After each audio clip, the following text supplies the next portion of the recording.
What is going on, everybody? It's the Frost, and we're here for our Monday Night Raw review. The Fallout 2 Money in the Bank for the Raw side, May 11th, 2020, with the biggest news coming in WWE this year so far. Positive, mind you, positive. And it's the fact that if you can notice right now, there is no Raw Women's Champion on our screen, and that is because Becky Lynch is no longer the Raw Women's Champion. And the Raw Women, who is the Raw Women's Champion, I didn't have enough time to mark one up. I'll have it fixed by next week. But last night at Money in the Bank, the Women's Money in the Bank briefcase had a little bit extra stakes at it that nobody outside of the decision makers and Becky Lynch herself knew what was actually in that briefcase. Becky Lynch comes out. She has a major announcement. There are two things, and this is the sad part about a woman who is in her prime and is as on top as Becky Lynch is. There's only two things that could happen when it comes to a big announcement. One, she is severely injured and she is not going to be seen for a very long time because of this injury, so she has to vacate the title. Or two, she is pregnant and she has to vacate the title because she is going to be gone for the rest of this year, going into January. So which one do you think it was? Either way, Becky Lynch was not going to be Raw Women's Champion coming out of tonight. So Becky comes down to the ring with the Money in the Bank briefcase, not the Raw Women's Championship. So we're wondering, what's going on here? Why does she not have the Raw Women's Championship? Why does she have the briefcase? She's very emotional. She has to hire us to make the stakes of last night's match even higher. What did she mean by that? And we'll talk about it in a second. Mentioned how she was literally on the verge of tears this entire time. Like, she might have cried a little bit, but you could just feel the real raw emotion for this announcement that was coming up. You talked about, like, just the way she was talking, it could have been either way. It could have been because she was there emotional, she was crying, she was at an impasse in her life, she was sad but happy. It could have been, she could have come out and said, listen, I've got an injury at WrestleMania. Doctors say I can never wrestle again. That could have went this way. Quite honestly, it could have, because just the fact that she came out crying, she was like teared up and everything, her entire world was changing, whether it was going to be good or bad. But she's talking about coming here 7 years ago in 2013, coming into the Performance Center, never knowing anybody in America, feeling that they were not going to accept a loudmouth Irish lass like her. And we, the fans, put her on our shoulders and carried her to where she is today. Asuka's music hits. She comes out. She's screaming. She's saying, that's mine. What are you doing with that's mine? That's mine. Becky's like, yes, I know it's yours. And I'm glad that you want it, because I'm glad this is going to happen to you, because you don't know what you actually were going for last night in Money in the Bank. She says you couldn't open this because there's a combination. She knew the combination. Asuka did not. Open the combination and poof. In the case was the Women's Championship for Monday Night Raw. She said, last night's match, you were actually fighting for the Raw Women's Championship. You are the champion. You are the champion. Asuka is shocked. She's like, I am the champion? I am the champion? Grabs the title. She's elated. She jumps out of the ring. Runs all the way around, up the ramp, comes back down, and just is so happy. Becky says, now I can't fight anymore, but you can. You might be happy, but I'm happier. You go be a warrior while I go be a mother. Yes, Becky Lynch is 100% pregnant. She is going to be gone the rest of the year. Congratulations to her and Seth Rollins. Now, going into WrestleMania, if everything happened the way it was supposed to be happening, and we go to Raymond James Stadium, we have that big show at Raymond James Stadium. Becky was going to lose the championship there. And then she and Seth Rollins were going to go away for a while to get married. That was the whole plan. Yes, that has been put on hold because of everything that has been going on with the COVID-19 bullshit. But she came out. She's pregnant. She is giving up the Raw Women's Championship. It was put into the ladder match. and the Money in the Bank winner actually won the Raw Women's Championship.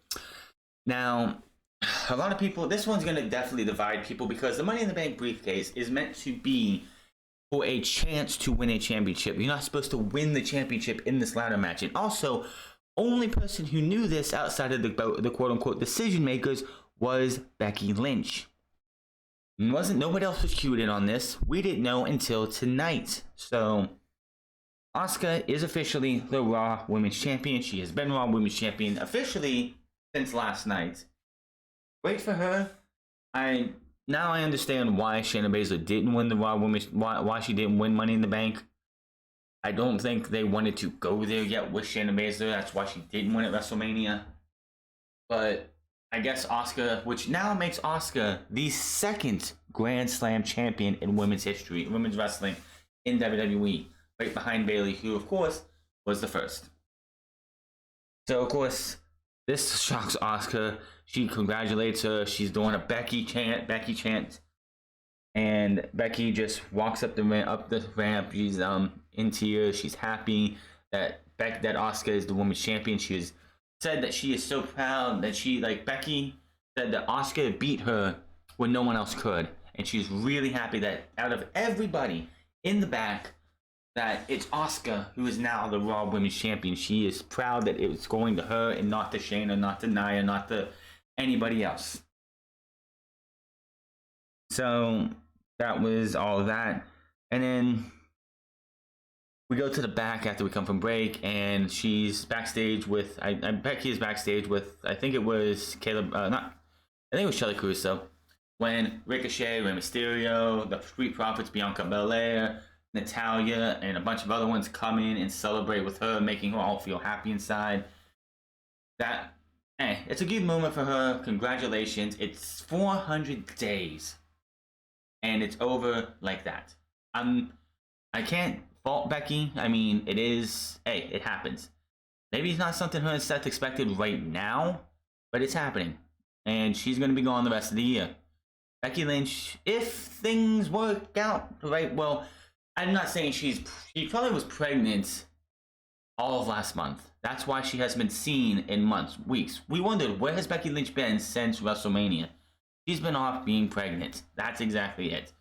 So she could possibly be back and make her return at the Royal Rumble. That's when I think Becky Lynch will. The next time we see Becky Lynch in a wrestling role will be at the Rumble. You think she probably got pregnant around the time WrestleMania, all this stuff happened. And then, I'm not trying to say exactly when it happened, but, she took, they taped WrestleMania at the end of March. So maybe everything happened between her and Seth after WrestleMania went on, after they done take WrestleMania. Maybe they had a celebration because they had a great WrestleMania. And the next thing you know, boom, she got pregnant. And they just kept her off TV and got her some tests done, yada, yada, yada. I mean, what a crazy time to get pregnant, though. I mean, yes, the Bella twins are both pregnant, got pregnant right before all this shit happened. But, man, the fact that we're going through this whole fear-mongering pandemic, and yes, people get sick, and she is now pregnant, so she is definitely going to be somebody at high risk to get this entire virus thing. But, man, talk about the timing, man. 400 plus days as Raw Women's Champion, and it all go away. And it sucks too that it's but what a time, because just the reaction she would have gotten from the crowd if she was in front of 15,000 people at some kind of arena, basketball arena, in front of almost a packed house or something, the night after Money in the Bank, when she drops this bombshell. Everyone would have just been it would have been one of the best reactions you would have seen. It would have been great, but unfortunately, movements like this, just all the great moments that you see in WWE from the week after the Elimination Chamber to whenever this stuff is over, it's all just gonna be it's always gonna be oh man, that moment was great, but imagine if it was in front of a crowd. Just this is awesome, it's great for her and Seth Rollins, congratulations. But man, imagine the pop, imagine the like everything that would have happened in that first moment, that first segment of the night, if she would have been in front of a crowd and made this announcement. This would have been great. The emotions of her, like the emotion she had over her and everything. I'm not trying to take from the away from the moment, because it's a beautiful moment to be able to have a family, to start a new journey in your life and have a family. I don't know anything about that because I'm not probably ever gonna have that happen, but it's great to see. And I wonder if Seth Rollins will be taken off television in the few weeks just to give him a break from the road, get him a break from being used, so he can spend time with Becky, get her prepared, get her quarantined and whatever to keep her safe, and then go back on the road go back over the Full Sail for the Performance Center for a couple months, and then of course when it gets closer to time for her to have a baby, he'll be off TV. But wow, again, what a crazy time to have a baby. Now, Asuka, again, I know a lot of people there's going to be a lot of people going to shit on the fact that Asuka won the Raw Women's Championship unknowingly during Money in the Bank. I'm 75-25 on it. I'm 75 for it because it's going to somebody who WWE has hugely underutilized. I guess Vince McMahon is really getting behind Asuka now because he's seen her work ethic backstage, which the way you get portrayed out front, usually, like if you have a great work ethic backstage, you come in on time, you don't ask questions, you go out there and you do what Vince McMahon asks you to do, you usually get rewarded for that. If you're someone backstage getting shit stuff and you're like, oh God, not this again, not crap like this, then you're not going to go anywhere. So whatever Asuka is doing backstage or behind the scenes to get in the good graces of Vince McMahon, good on her. It's great to see this. And yeah, the Raw Women's Championship is now around Asuka's waist. I would love to see them break up the tag team of Kairi Sane and Asuka and give us Kairi Sane versus Asuka for the Women's Championship. I think at Backlash or Extreme Rules or even SummerSlam, you give us that match, that would be fantastic. Asuka versus Shayna Baszler would be great if you give these women, and you don't have Shayna Baszler kill Asuka like she did at the Elimination Chamber. You give these two like Asuka and Shayna Baszler. That's the thing. You have Asuka, Shayna Baszler, and Kairi Sane on your roster. Those three women right there could carry the Raw Women's division up to SummerSlam and beyond. I just can't wait to see what they do. I'm hoping that Shayna actually can do shit, and we'll talk about Shayna because she was a bright spot in this entire show with 2 killer promos.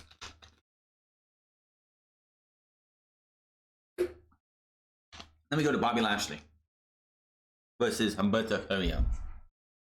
Bobby Lashley was in the gauntlet match to get into the Money in the Bank last week. He started it, killed Titus O'Neil, killed Akira Tozawa, and then he got to Humberto Carrillo, and Humberto Carrillo would not go down. He would not stay down, so Bobby Lashley in the corner was beating the brakes off of this guy. The referee tries to back Bobby Lashley off. Bobby Lashley pulls the referee away from him. He's like, bitch, get off of me. And Bobby Lashley gets disqualified. Bobby Lashley looked like an idiot because he let his emotions get in the way. So we get no disqualification match tonight. This match was mostly a glorified squash match. Bobby Lashley beats the brakes off of Humberto Carrillo. Humberto Carrillo gets some offense in, even a chair shot on Bobby Lashley. Goes for some kind of dive over the top rope. Bobby Lashley catches him out of nowhere, puts him into the full Nelson lock, and gets the tap out. And that was that. And then, WWE, before we get to the next segment, WWE ratings have just been on the downturn on Monday Night Raw. Every single week, it's like we hit the bottom of the barrel. They're not going to go any lower. And then they go lower. And it's like, oh, it's the bottom of the barrel now. There's no possible way they go any lower. And then they go lower. And they go lower. So what is WWE's solution? Let's do a 2-on-2 basketball game between the Street Profits and the Viking Raiders. The 2 legit tag teams you have on this brand. And they're fighting they're playing each other in a basketball game. I guess Vince McMahon heard, oh, well, people want to see the NBA come back. Oh, well, we don't have the NBA, but we can bring you the Viking Raiders versus the Street Profits. Holy shit. Now, this would be in the third hour, as you expect, because WWE wants to get people to turn off in the third hour, but they wanted to hype you during the show. Back on the Becky Lynch and Asuka thing for a minute. Becky Lynch, oh yes, is pregnant. Great for her. But WWE just has to ruin a special moment, don't they? At least 15 times on this show, the fucking announcers had to mention this thing. We saw a replay of the announcement at least 3 or 4 times in this fucking show. They love to just take whatever you want, whatever is special, put it on a fucking brat, and just beat you over the fucking head with it. It's just so goddamn annoying. Yes, Becky is pregnant. Good on her. Good on Seth. We don't have to be told every 15 minutes. Give me a fucking break, Vince. Give me a break. Then we go backstage and we see Asuka is brought in to talk to Charlie Caruso about being the Raw Women's Champion. She speaks Japanese. I don't have a damn clue what she says. Then Kairi Sane comes in, and Kairi Sane is just like mind blown that this woman is now the Raw Women's Champion. Again, give me Kairi Sane versus Asuka. I don't care if it's a respect thing. I don't care. Stop with the yelling. Asuka, even in that opening promo, showed you that she could speak perfect English. So Asuka, Kairi Sane would be great. Asuka needs an opponent for Backlash because, yes, Becky Lynch was pregnant, so she couldn't have a match last night. Explains why she didn't have a match last night. But get me Asuka versus somebody at Backlash. We see highlights from the Last Man Standing match at WrestleMania. That will be your main event segment between those two. And then we see Zelina Vega's group arguing. What about?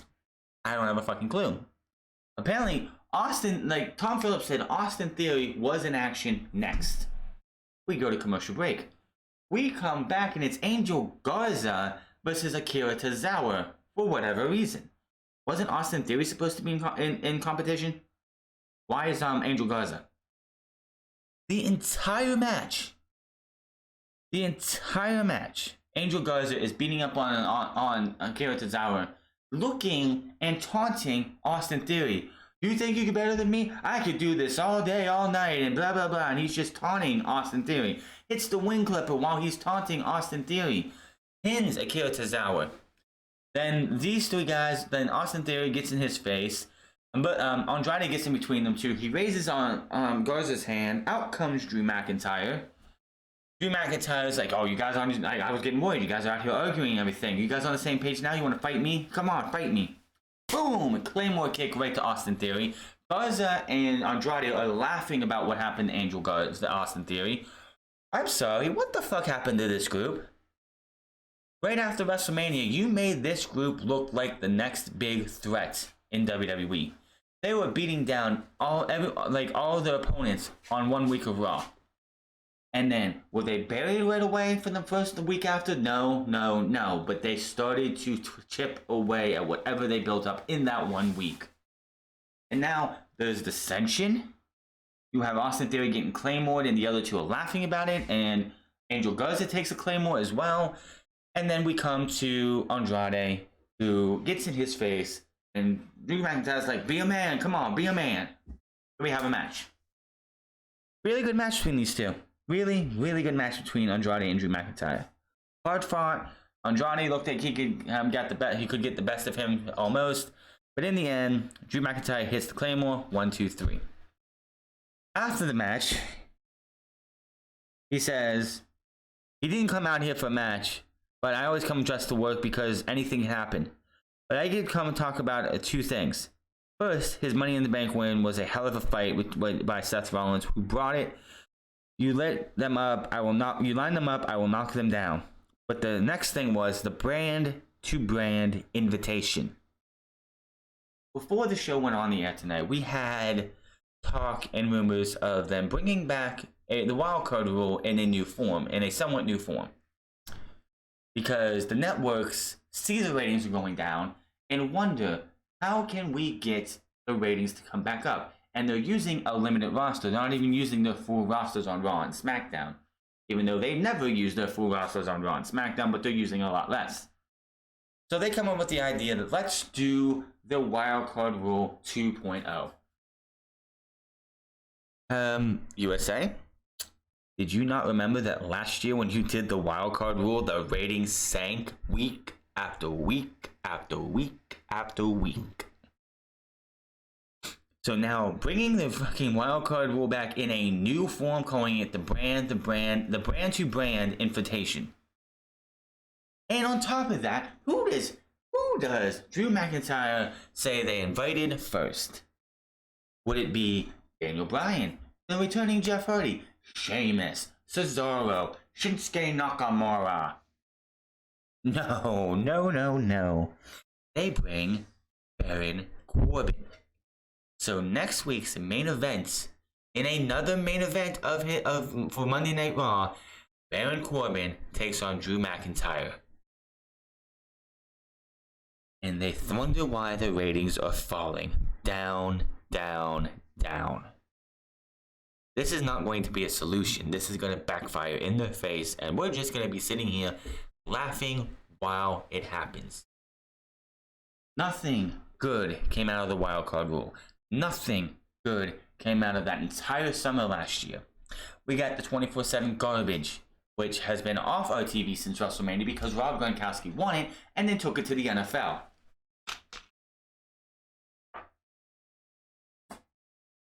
But now, here we are. Not even a year, like about a year. It's been a little over a year later when the wildcard rule was first initialized. And we have it back. But there was no explanation of what the invitation is, how many people can be invited. Apparently Charlotte's going to be on SmackDown this Friday. Why? I don't fucking know. On NXT and NXT alone. He said the brand to brand invitation, not the brand to brand, meaning Raw, SmackDown, NXT. He said brand to brand as in Raw and SmackDown. And he said he'd have a Claymore, he would have a Claymore fit for a king. So yeah. Not only do we have to deal with Baron Corbin on SmackDown, we have to deal with Baron Corbin on Monday Night Raw. Gag me with a fucking spoon.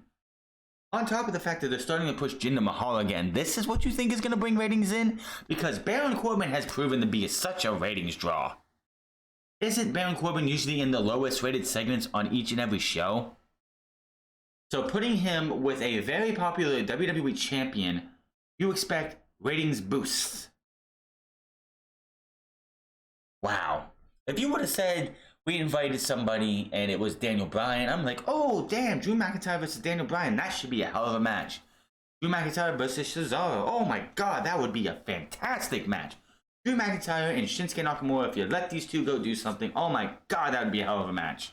Hell, Braun Strowman versus Drew McIntyre, Beast Monster versus the King of the Claymores. Why the fuck not? But you're giving me Baron fucking Corbin. Are you fucking kidding me? Wow.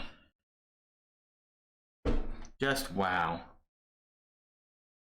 And you wonder why the ratings drop.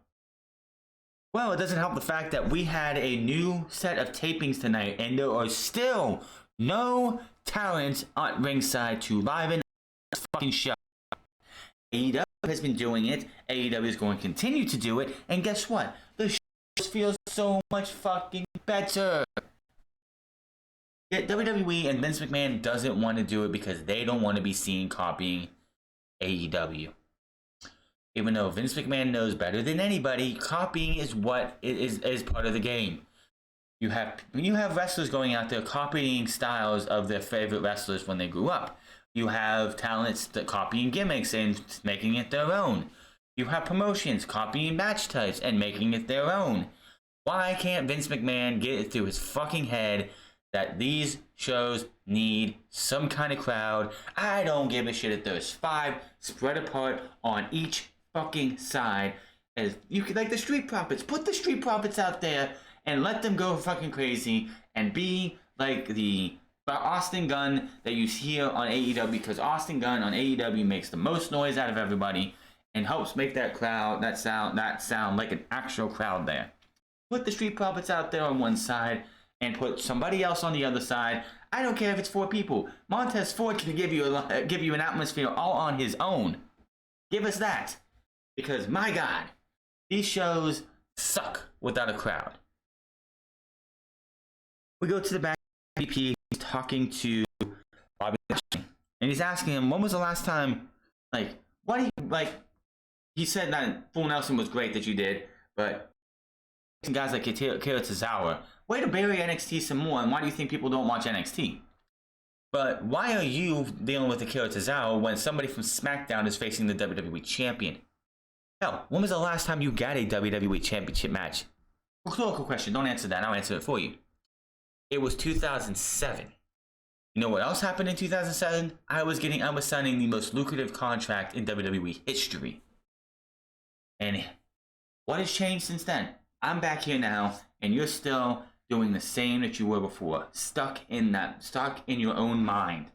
When is Bobby Lashley gonna let out Bobby Lashley? And he, hey, just think about it. He walks off, runs into Lana, says, hey, I'm not trying to do anything, but let Bobby Lashley know. But she just screams at the top of her lungs, what is wrong with you? Who do you think you are? And it's like, God fucking damn, shut up. Oh yeah, because of this, because the tag team champions right now are Bliss and Cross, we have a moment of bliss on Monday Night Raw. Okay. They come out, they talk about the Becky Lynch thing, and then you have, because it's the day after Mother's Day, you have Nikki Cross thanking, hey, happy belated Mother's Day to everybody who is a mom, and all those moms to be, including Becky, and then the worst music you could hear besides Jinder Mahal's.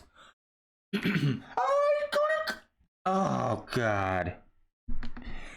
I have a saying on this channel. When the moronics are on my TV, my TV goes mute. Why?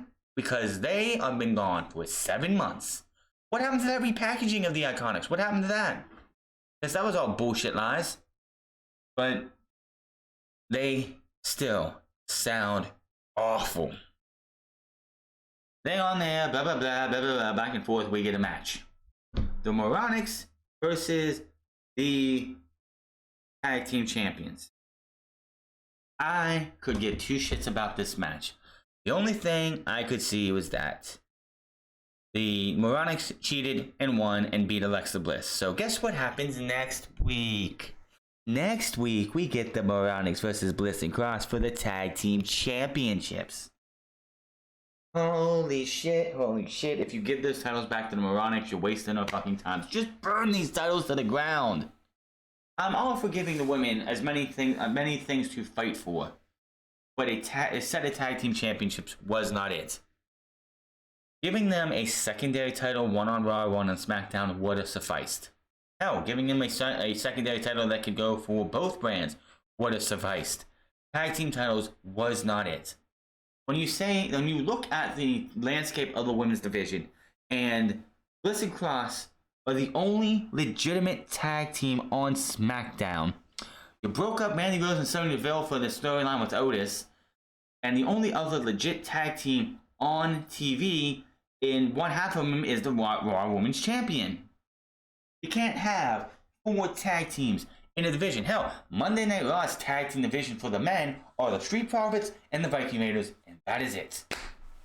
Yes, I know there's the Two Fly Crew, aka Cedric Alexander and Ricochet, but WWE doesn't want to know if they want to push them or not. What the fuck? And then we go to Truth and Two Fly Crew versus Brink, Thorn, and MVP. Truth brought back Pretty Ricky. If you don't know who Pretty Ricky is, it's R-Truth with some ugly ass, gangly, nasty teeth. And he looks cross-eyed, and that's about it. Byron Saxton, my God, Byron Saxton tonight was so insufferable. He was so excited for this basketball face-off between the Viking Raiders and the Street Profits. wouldn't shut up about it. When this match came to an end, you had like R-Truth dressed as Pretty Ricky. The teeth flew out. He hits the lie detector on MVP, beats him 1, 2, 3, and then Byron Saxton is like, "Oh my God, guys, did you see it? Pretty Ricky turned into R-Truth and beat MVP." And it's at this moment I wanted to reach through my viewing device and just rip his throat out. My God. Oh, this show gives me an aneurysm sometimes. I just want to. I would welcome an aneurysm while watching Monday Night Raw because goddamn is this show insufferable. I wish I was drinking alcohol, but I don't drink alcohol.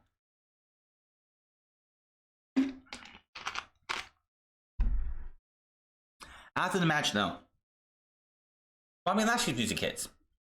He runs down to the ring and takes out R-Truth, picks him up. Like, yeah, you want to talk to him? Yeah, I said I want to talk to him. Picks him up. MVP lays him out. And that's that. So it looks like MVP is starting to build a group. Bobby Lashley, Thorne and Vink, whatever the fuck they're going to do with them. Could we see Bobby, like, I would just drop Thorne and Vink to nothing, and then you can have Bobby Lashley managed by MVP, and hopefully not have to do stupid shit like he did with Leo Rush last year. The year before that. And then we had Jinder Mahal.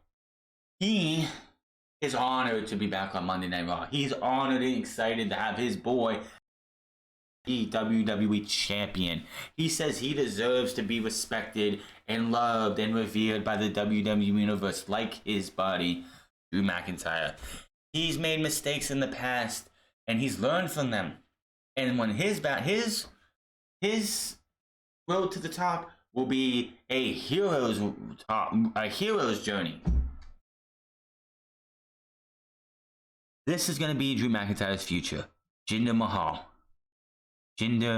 Mahal versus Drew McIntyre. They're building that for SummerSlam. That is going to be your SummerSlam match.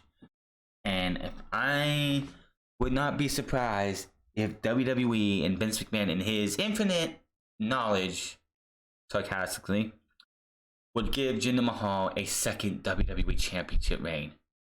Holy shit, that is coming, and you know it is. Oh, one of the best parts of the night. Shayna Baszler is in the back. She's being asked, what did you think about Becky Lynch's announcement of being pregnant? If Shayna Baszler said anything positive in this segment, that would have killed Shayna Baszler's character. But that's not Shayna Baszler. Shayna Baszler is like, how stupid could you be to get pregnant while you're champion? 400 days as the Raw Women's Champion, thrown away for a little minion creature. Yeah, that kid's gonna suck. Do you know who the father is? I rest my case. Oh, I love that. I popped so hard for that. I laughed my ass off. It was hilarious. I'm sorry, but that is hilarious. The fact that she went out there and said that. And then we go to commercial, but they mentioned, well, after we come back from break, we're going to go look at the part 1 of the 5-part docu-series of The Undertaker's Last Ride. Which part 2 will be this coming Sunday. Cannot wait. I'll talk about that on Saturday about part 1. But we see in the back AJ Styles sitting, apparently wearing an Undertaker shirt. I really couldn't tell, just looking at it. He says, this ought to be interesting. So we see highlights of this first part, and we go back and we see AJ Styles throwing furniture, pissed off. And I'm wondering, AJ got beat at WrestleMania. AJ got decisively beat at WrestleMania. He came back, should have won Money in the Bank, but they gave it to Otis. Especially with Asuka just winning the Women's Championship, where AJ Styles still should have won the Money in the Bank for the men. But are they really going to continue the Undertaker versus AJ Styles for what fucking reason? I don't know. It just doesn't make any sense at all. So, before we get to the next match, they do show us Vince McMahon and Becky Lynch. Becky gives him a hug. They're talking. We don't hear it. No sound. So Becky, I'm sure Vince giving her congratulations. before she goes on her merry way to become a mother. And again, congratulations, yada yada yada. But they shoved it down her throats the entire show, and it's like WWE just can't let something be special. I mean, goddamn. It's great that you're all happy for her, but you just come off so disingenuous when you continue to harp on the same thing over and over. Coming back from the first commercial break and then showing it again, that's fine. But you continue to show it every other fucking segment, it felt like. That's just too much. Rey Mysterio and Aleister Black, who are not dead, who fell 6 feet below where Baron Corbin threw him. Of course, there was a crash pad down there. But Seth Rollins and Rey Mysterio. Well, Rey Mysterio before this was in the back, and he was asked about his match last night, and before he can really say much, Seth Rollins comes in the view, and he just his hair is all fuzzed up. It doesn't look like sleek or anything. When Seth Rollins would walk down to the ring, he looks pissed. Rey Mysterio is like, as from one father to another, congratulations, I'm happy for you and Becky. He goes to shake his hand. Seth Rollins looks at him, and he just walks off pissed. Not looking like the Seth Rollins, the cocky Seth Rollins we have seen lately. So it's Aleister Black and Rey Mysterio. They're out there. Rollins and Murphy come out to Rollins' new theme, which I absolutely love. It works with the character. And he just walks down. He looks like disheveled. He looks like he just came off the street. Like, everything that he was looking to become by winning the WWE Championship, his purpose is gone. And he doesn't know what to do anymore. So, they're having this match. It's a 2-on-1 handicap match for the entirety of this match because Seth Rollins is just standing there in the corner, doing nothing. He's just, and you hear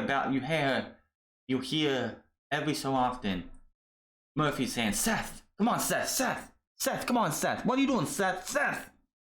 And Seth would just stand there, hardly moving, maybe moving off to the side for a second if something was going on. Then Rey Mysterio, with a shot to Seth Rollins, knocking him off the apron. Rey Mysterio has Buddy Murphy set up for the 619. And this made no sense how this ended. He goes for the 619, Seth Rollins catches him and throws him onto the ground. Ref calls for the bell. What? Why did the referee call for the bell? I really would like to know. That was not a disqualification. If he would have hit Rey Mysterio with a chair when he was going for the 619, that would have made sense or something, but he didn't. He just grabbed him and threw him down. And he's in the match. It's not like somebody, like another disciple came down and attacked Rey Mysterio. It was Seth Rollins. So Seth Rollins gets at Rey Mysterio and just throws him into the barricade. He's beating the fuck out of him. Bops him in the eye. Rey Mysterio is selling the eye. Seth Rollins, like Buddy Murphy, attacks Aleister Black, and then Seth Rollins yells at him and says, "Stay back! No, stay back! Stay the hell back!" And Murphy's like, "Oh, okay. So he grabs Rey Mysterio, takes his face, and says, "It's not your fault, Rey. It's not your fault." And he takes Rey Mysterio where the eye was injured and puts it into the corner of the stairs, bloodying Rey Mysterio's eye. Rey Mysterio might not have an eye anymore. By the way, Rey Mysterio signed a new contract with WWE, so he's not going anywhere anytime soon, unless they need to make more budget cuts. And that was very disturbing. Seth Rollins is walked up to the ramp, and he just, like, had this release of all of his anger for a minute. When we come back from break, we go to the back. We see Aleister Black with Rey Mysterio, who's being worked on. When you hear Seth saying, "Where's Rey? Rey, where's Rey?" The medical staff takes Rey Mysterio and walks away with him before Seth Rollins can get to him. Seth looks at Aleister Black and is like, "I don't know what happened out there." And Aleister was going to do something or say something to Seth when Buddy Murphy steps up. They has fights. Everybody gets in there, and they break it up. They continue to fight. Seth Rollins just disappeared, and that was that. So Seth Rollins has gone from wanting to become the WWE champion and taking that title and having the quote-unquote burden to bear to becoming a madman. He snapped. He absolutely snapped. It was good. It was an evolution of his character. Now, maybe because of what he did to Rey Mysterio, maybe they go on with he's been fined or suspended for indefinitely to write him off so he can be with his fiance while they are expecting a baby. Who knows? I don't know if they're going to be able to do that for the simple fact is they are on a very short roster schedule right now. And if they have Seth Rollins go away because of Becky, they don't have Kevin Owens. They don't have both the Authors of Pain. They are really tight on talent. Then we go to the Viking Raiders versus the Street Profits. Raiders get their asses kicked. Turns out they were only playing. They let them win, yada, yada, yada. I don't give a shit. And then we go to Natalya walking in the Shayna Baszler's locker room saying, how dare you disrespect disrespect motherhood. And Shayna says, what do you know about motherhood? It's not like you're ever gonna have a kid. You're not gonna be a mother. The Hart dynasty dies with you. And Natty walks off, and I'm like,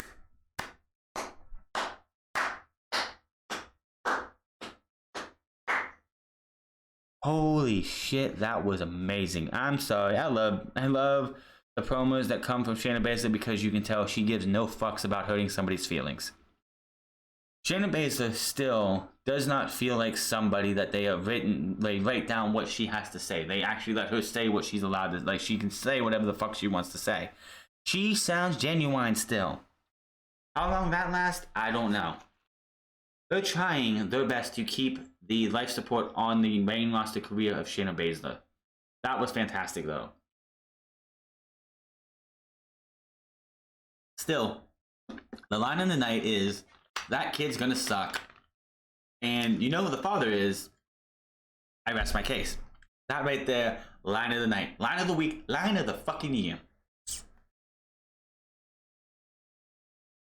Shayna Baszler versus Natalya. I knew that we all knew that Ronda Rousey and Natalya were training partners. I didn't know Natalya and Shayna Baszler were training partners, but apparently they were at one time. So these two are having a back and forth match for the most part. Now, of course, they know each other. Natalya's talking trash on her, talking shit on her because she's out there. She was disrespecting the fact that Becky's going to be a mother and she has no respect for Becky. So she goes to get the sharpshooter in. That doesn't work. Baszler turns it into going for the arm stomp. The referee's like, don't do it, Shayna. Don't do it. Shayna goes for the arm stomp. Natalya, wise enough, moves her arm out of the way, rolls her up for a 2 count. Shayna gets right back up. Huge knee right to the face. 1, 2, 3. Shayna Baszler beats the hell out of her. And then Natalya gets pissed off. She's in the ring. She's like she's throwing her arms up. She's hitting the ropes and everything. She's not happy with the fact that she got beat by Shayna Baszler. And then we go to Baron Corbin in the back, who is on my TV on Monday Night Raw, even though he's a SmackDown star. This is the wild card rule all over again. No matter what they want to call it, it's still the wild card rule. If you're going to do this, just end the fucking brand split. Do not even have a fucking brand split. You know what you do? Instead of doing this whole invitational bullshit, just do this. Until further notice, the brand split is on hold. The brand split is on hold. Until everything can go back to somewhat normal, we can have fans in the crowd and we can have the ratings go up a little bit and we have most, if not all of our roster. The brand split is on hold. Everybody can go against everybody. We could not, I wouldn't say do unification matches because that would be stupid because once all this stuff is over with, you don't want to have to say, well, we're going to reintroduce these titles. No. And yeah, make it that much easier. Corbin talks about what happened last night, saying he saw red. He tried to do whatever he could to win the championship, win the Money in the Bank briefcase, but hey, things didn't work out for him. Talks about the fact that he looked like he murdered both Rey Mysterio and Aleister Black, and said, hey, they dropped 6 feet below, which, by the way, dropping 6 feet from a building that high up is not going to be safe, is not going to be good for either one of them. They're lucky because there was obviously a crash pad or whatever the fuck they fell to, because they did not fall 6 goddamn feet. They came into Monday Night Raw tonight, which, yes, it was done weeks ago, which doesn't help sell it when everyone knows that it was taped weeks ago. But to have them supposedly fall 6 fucking feet, they came out as if they fell maybe 2 feet. 6 feet. If you fucking fall 6 feet, if you don't have a broken limb, I call bullshit. And he's confident he can beat Drew McIntyre next week. He says that Brock Lesnar didn't make him the champion he is. I did. He knew he couldn't do it on his own, so I took him under my wing for an entire year. Yeah, no, Corbin. Drew McIntyre could have came into WWE on the main roster and went right into the world title picture, and everyone would have felt like he belonged there. You did nothing to help elevate this guy. You actually brought Drew McIntyre down for that period. Just saying. Then we have Edge come into the ring after all this is said and done. He stood in the ring. He said, "This first time I've been in this ring for 6 weeks since my first Mania, since being disqualified 9 years ago. I came back to retire on my own terms, and Mania was not the end for Edge. If you watched Raw last week, like I did, they said I was coming to hump the Viper, but they really didn't talk to me about that. I have nothing to prove against Orton. I got my receipt. I got everything I wanted out of that. I'm here to move on. Me and my family are here to move on. And I see all those guys in the locker room, and then Randy Orton comes out. He walks out. Charlie Caruso introduces him for whatever fucking reason, because we have not had that before. We'll talk about Charlie Caruso in a minute, because God, her final words were so stupid. He gets in the ring and comes to Edge and says, I came out here to do one thing. Congratulations. At WrestleMania, the better man won. And he turns to the ropes and exits the ring, halfway up the ramp, and he stops. Contemplating something, something's going through his head. He turns back around, goes right in there and says, you know what? I tried. I couldn't do it though. I can't lie to you. I can't lie to these other people. I can't do it. Yes, at WrestleMania, the better man won, but the better wrestler did not. Let's see. You made your return at the Royal Rumble. Conveniently, you hid behind 29 other people. Then at WrestleMania, you beat me in a tough brawl, in a no disqualification match, street fight, whatever you want to call it. A match that you picked. Now, if it's my opinion, it's my opinion. It's been 9 years since you've actually laced those boots up and been in an actual wrestling match. So basically, Orton challenges Edge to a match, a straight up wrestling match at Backlash. He feels that Edge doesn't have it in him anymore. And he sensed that doubt. He can see it in Edge's eyes that there's that doubt. Charlie Caruso, who's still in the fucking ring for whatever fucking reason, comes to Edge and is like, Edge, do you care to respond? Edge is just there looking like he's thinking. You can see he's thinking. And he doesn't have the answer to this yet. So whoever the fuck wrote this, because this is not coming from Charlie Caruso herself, she says if that match was to happen, it would be the best wrestling match ever. So we're just going to sit there and try and forget that Macho Man Randy Savage versus Ricky the Dragon Steamboat in a traditional normal wrestling match is probably still one of the best wrestling matches ever. Kenny Omega versus Kazuchika Okada, one of the best wrestling matches ever. Randy Orton versus Edge in 2020, not even close, Charlie. Who the fuck wrote that? Is that really what Vince McMahon thinks? Is that what Vince McMahon wants to condition people to think, that if we have this match at Backlash, which is going to happen at Backlash, that this is going to be the best wrestling match ever? You have got to be fucking kidding me. That makes her sound so stupid. I just cannot. I just cannot believe that she said such a stupid thing.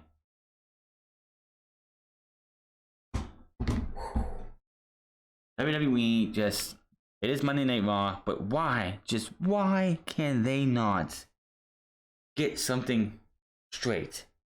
These things need crowds. We need a crowd. Becky Lynch coming out making that huge announcement could have had 10 people in there, at least 15 maybe. Maybe you could have 5 on the front, 5 on the back, and 5 behind the hard cam. That's 15 people. If you're not gathering all together, that's not really actually a large crowd. But you could have 15 people in there, front, back, and center, or left, right, and center. And you know what? It would have been great to have a little bit of reaction for her big, huge announcement. Yes, Oscar being there, giving her something, was better than nothing, I guess. But it's just... And WWE needs to stop beating us over the head with whatever is special. Drew McIntyre is your WWE champion. I don't want them to start shoving him down our throat to the point where it's just like, God, get this guy off our TV. Everything gets beaten down, gets beat over our head. Becky's pregnant. 15 minutes later. Oh, by the way, did you know Becky was pregnant? 15 minutes later. Oh, by the way, did you know Becky was pregnant? 15 minutes later. Oh, by the way, Becky Lynch is pregnant. She told us on Monday Night Raw. The only thing I had to say about the entire opening segment is that, yes, Becky is pregnant, great, good for her. But you had Asuka win the Raw Women's Championship the night before, did not tell her for almost 24 hours, and it kind of takes away from Asuka. And Asuka and Becky, those two moments should have happened separately. Asuka winning the Raw Women's Championship should have been done differently. Should it have been in Money in the Bank? I don't think so. It should have been a tournament? No. You could have had Asuka versus Kairi Sane versus Nia Jax versus Shayna Baszler, fatal 4-way at Backlash for the Raw Women's Championship, and then you take it off from there. SmackDown could have won the Money in the Bank, but you really don't have anybody who could use it there because the story is Bayley versus Sasha Banks later on in the year. These shows are just getting worse and worse and worse, and obviously Vince McMahon is in I don't give a fuck mode, and he's going to be in I don't give a fuck mode for a very, very, very, very, very, very, very, very, very, very, very long time.